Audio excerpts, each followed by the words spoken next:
बिजराकोट गांव शहर से बहुत दूर है।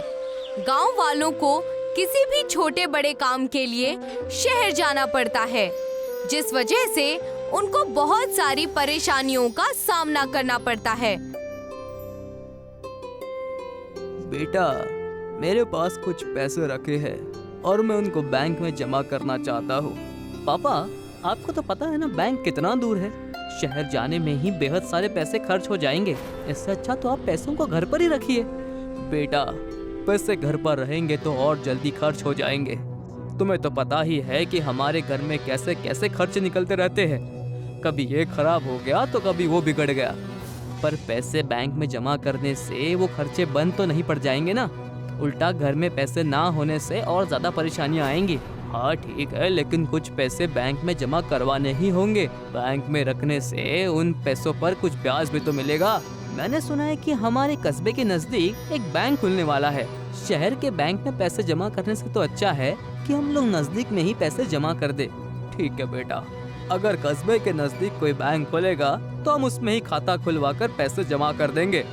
कुछ दिनों में गांव में बैंक की नई शाखा खुलती है और मैनेजर सभी गांव वालों को अपने बैंक में अकाउंट खुलवाने के लिए कहता है। सभी गांव वाले ध्यान से सुनिए, आपके कस्बे के पास हमारा एक नया बैंक खुला है। आप हमारे बैंक में अपना नया खाता खुलवा सकते हैं। हम लोग तो बेहद समय से गांव में बैंक खुलने का इंतजार कर रहे थे। अब हमारा इंतजार खत्म हो गया। हम सभी आपके बैंक में अकाउंट जरूर खुलवाएंगे। मैं आपको अपने बैंक की कुछ पॉलिसी बता देता हूँ। हमारे बैंक में 0 बैलेंस अकाउंट नहीं खुलता। आपको कम से कम 1000 रुपए जमा करने होंगे। और आपका बैंक हमारे पैसों पर हमें कितना ब्याज देगा? हमारे बैंक का इंटरेस्ट रेट 20% है, जो कि सभी बैंकों के बदले 2 गुना भी ज्यादा है। और यही हमारे बैंक की खासियत है।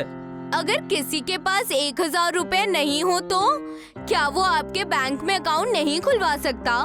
पैसों के बिना तो नहीं खुलवा सकते, पर हाँ, औरतों के लिए हमारे बैंक में एक नई स्कीम है।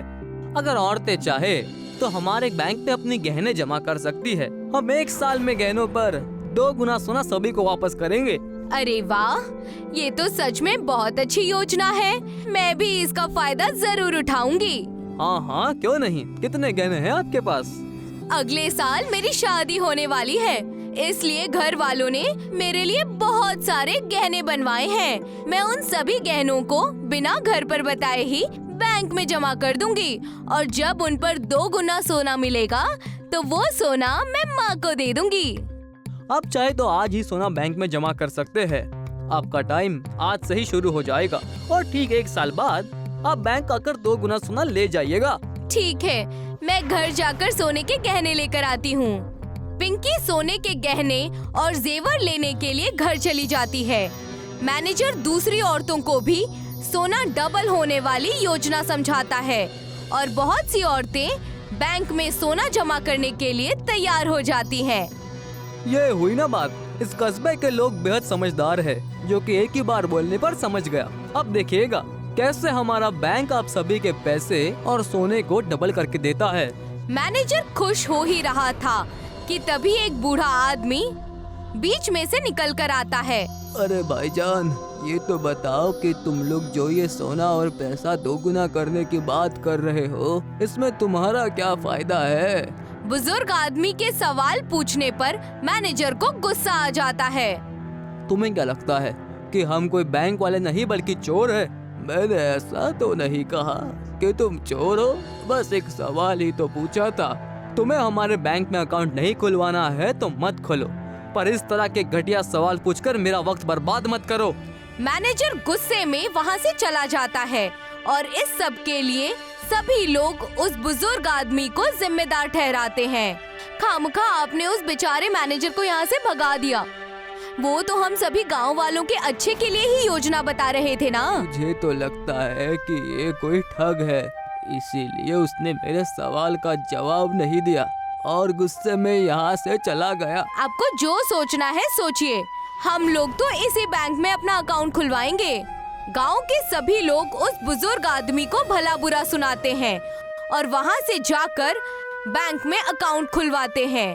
देखते ही देखते लगभग सभी गांव वाले उस बैंक में अपना अकाउंट खुलवाते हैं और औरतें अपने सभी सोने के गहने को उस बैंक में जमा कर देती हैं। लगता है सभी का अकाउंट खुल चुका है। अब कोई नहीं बचा है नया अकाउंट खोलने के लिए। 1 साल पूरा होने से पहले एक रात बैंक मैनेजर और उसके टीम वाले गांव वालों के पैसे और सोना चोरी करके रातों रात गायब हो जाते हैं। सुबह जब लोग देखते हैं कि बैंक खाली है तो सभी लोग चिल्लाने लगते हैं, अरे हम लोग तो लुट गए, बर्बाद हो गए। उन चोरों ने हमारा सारा सोना चोरी कर लिया। बैंक वालों के चोर निकलने की खबर से सभी गांव वाले बैंक के सामने आकर खड़े हो जाते हैं और देखते हैं कि वो सभी लोग ठगे जा चुके हैं। सबकी ये हालत देखकर वो बुजुर्ग आदमी उन पर हंसने लगता है। लूट ले गए ना पूरे कस्बे को। मैंने तो पहले ही कहा था कि वो लोग चोर हैं, पर तब तो पूरे कस्बे ने मुझे बहुत भला बुरा कहा था। अब सब लोग मिलकर रो रहे हैं एक साथ। मेरे सारे गहने चले गए। अब मेरी शादी कैसे होगी? गहने न होने की वजह से पिंकी के घर वाले शादी रोक देते हैं। उनको लगता है कि ससुराल वाले बिना गहनों के शादी नहीं करेंगे। पर जब ये बात पिंकी के होने वाले ससुर को पता चलती है तो वो पिंकी के घर वालों से मिलने आते हैं। क्या हुआ? आप लोग गहने न होने से इतने दुखी क्यों है? मैं आप सबकी चोरी हुई चीजें वापस ला सकता हूँ। क्या आप हमारे साथ मजाक कर रहे हैं समधी जी? चोरी किया हुआ सामान वापस कैसे आ सकता है? वो चोर सारा सामान चोरी करके लेके गए हैं। सिर्फ खाली डिब्बे उन्होंने हमारे लिए बैंक में छोड़ दिए हैं। मैं एक जमाने में बहुत बड़ा जादूगर हुआ करता था, पर अब किसी को मेरी कला की कोई कदर ही नहीं है। पर मेरे अंदर वो कला अब भी है कि मैं चीजों को गायब कर सकता हूँ और कई से गायब की हुई चीजों को वापस ला सकता हूँ। क्या आप सचमुच मेरे गहने वापस ला सकते हैं? हाँ बेटी, और सिर्फ तुम्हारे ही गहने नहीं बल्कि कस्बे वालों के पैसे और गहने भी वापस ला सकता हूँ। तो फिर देर किस बात की? आप जल्दी से जल्दी काम शुरू कर दीजिए। ससुर जी अपने कला को याद करते हैं और वो अपने जादू की तैयारी करते हैं। कुछ वक्त कोशिश करने के बाद वो जादू करने में सफल हो जाते हैं और अपने जादू से सारी सोने की चीजों को वापस उसी बैंक में ला देते हैं जहां से वो चोर उन्हें ले गए थे। जाओ जाकर बैंक में देखो, तुम्हारी चीजें वापस वहीं पर मिलेंगी जहां पर तुमने जमा करवाई थी। पिंकी अपने गहने लेने के लिए बैंक की ओर जाती है। दूसरी ओर मैनेजर और उसके बाकी चोर साथी आज तक चोरी किए हुए सारे सोने का बंटवारा करने के लिए चोरी का सामान रखे जाने वाले कमरे में जाते हैं तो देखते हैं कि वहाँ से सारा सोना और पैसे गायब हैं। ये क्या? सारा सोना कहाँ चला गया? अरे पैसे भी कहीं दिखाई नहीं दे रहे हैं। अगर तुम लोग मेरे साथ कोई खेल खेल रहे हो तो पहले ही बता दो। वैसे भी मैं तुम सबसे बड़ा चोर हूँ और अगर तुम मुझे फंसाने की कोशिश करोगे तो मैं तुम सबको लेकर डूबूंगा। कैसे बात कर रहे हैं बॉस साहब? हम लोग आपके साथ धोखा क्यों करेंगे? हम लोग खुद हैरान हैं कि सभी चीजें अचानक से गायब कैसे हो गई। मैनेजर और उसके सभी चोर दोस्त पता लगाते हैं कि आखिर सोना और पैसे कहाँ चले गए। उनको खबर मिलती है कि सारा सोना गांव के बैंक में चला गया है और पूरा बैंक ही सोने का बन गया है। ये लोग फिर से सोना चुराने के लिए वहाँ जाते हैं। वो देखो, पूरा बैंक सोने का है। चलो जाकर हर एक चीज लूट लेते हैं। मैनेजर और उसके दोस्त जैसे ही सोने के बैंक के अंदर जाते हैं वो लोग देखकर हैरान हो जाते हैं कि सोना जमीन से लेकर छत तक चिपका हुआ है। ये देखो, ये वही वाला हार है जो हमने हमारी पहली चोरी में चुराया था। पर ये सारा सोना यहाँ कैसे आ गया? तभी पीछे से एक पुलिस इंस्पेक्टर अपने साथियों के साथ आती है। मैं बताती हूँ कि ये सारा सोना चोरों के पास से यहाँ कैसे आ गया। पुलिस यहाँ क्या कर रही है? वो तो हम बाद में बताएंगे। पहले ये बताओ कि तुम लोग यहाँ क्या कर रहे हो? मैडम, मैं इस बैंक का मैनेजर हूँ और ये लोग मेरे स्टाफ वाले हैं मैडम।